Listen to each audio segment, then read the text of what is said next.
Hello everyone and welcome to lesson 33. In this lesson we're going to be focusing on emphasis, but emphasis at the end of the sentence.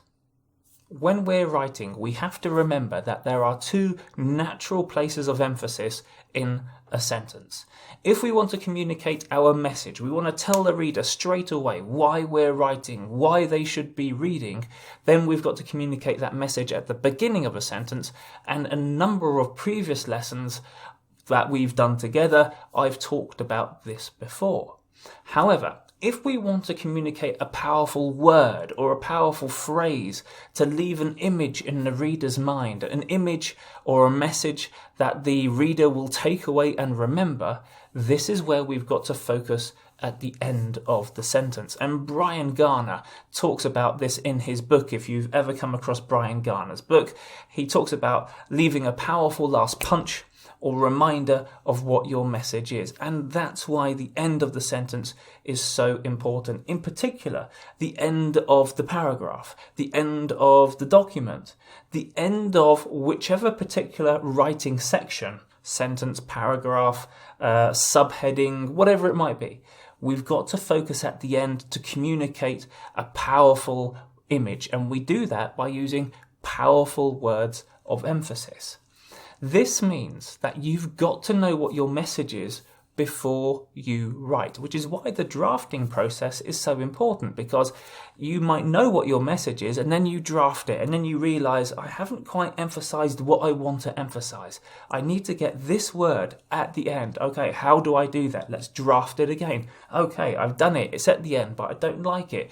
Let's do it again. And so that's why that drafting process and knowing what your message is really, really important. The last thing we want to do is leave the end of our sentence as something which is communicating a weak message. The last point I make here. Don't leave the end of your sentence weak. Let me give you some examples.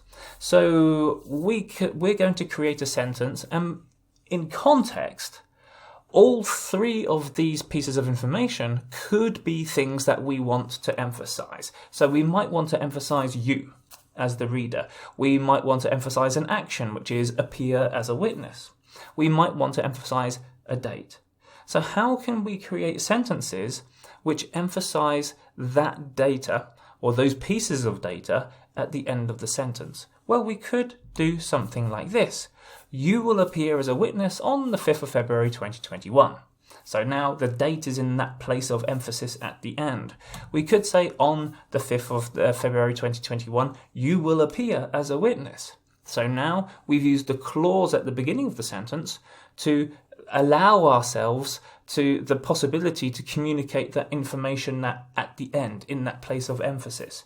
And then we've got on the 5th of February 2021, the court will listen to witnesses including you.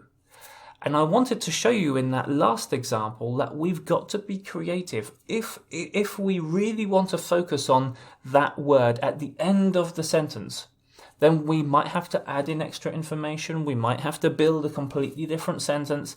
And you can see how that third sentence is completely different to the first sentence where we emphasize and highlight the date.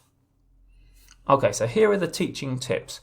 This is all about grammar and vocabulary flexibility. 100%. Without correct grammar and vocabulary flexibility, emphasis won't work because you won't be able to get that information at the end of the sentence.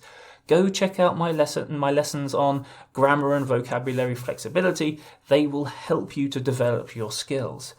However, we have to be aware that if we want to emphasize a word at the end of the sentence, but then in doing so we create a monstrous sentence, then we are cutting off our noses in spite of our faces. In other words, we've achieved our goal, but we've failed because the rest of the sentence then makes no sense whatsoever. So you've got to apply some common sense to this. Sometimes it's just too difficult, which means that you've got to go back to the drawing board and think about how you're going to communicate everything that you want to communicate.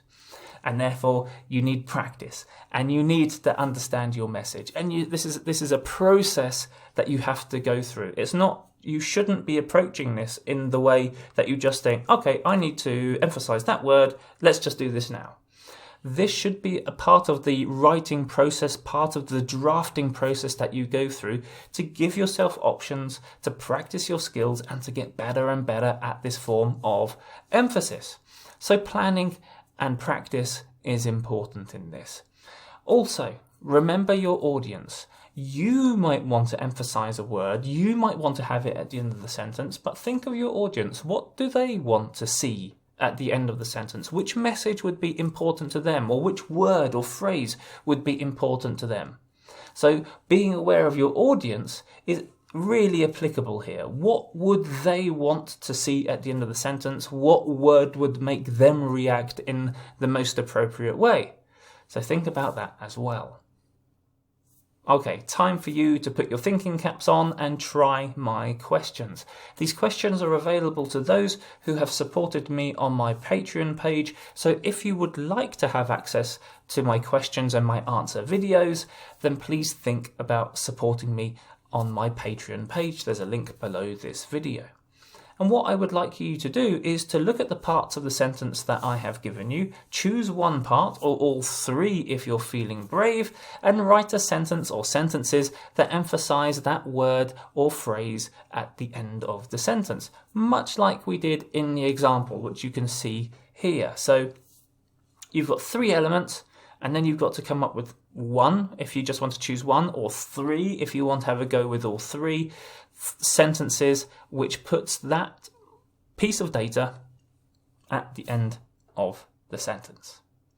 Okay guys, good luck with that, and as I said, if you join me on Patreon, download the questions below this video and check out my answer video to see if your answers agree with mine.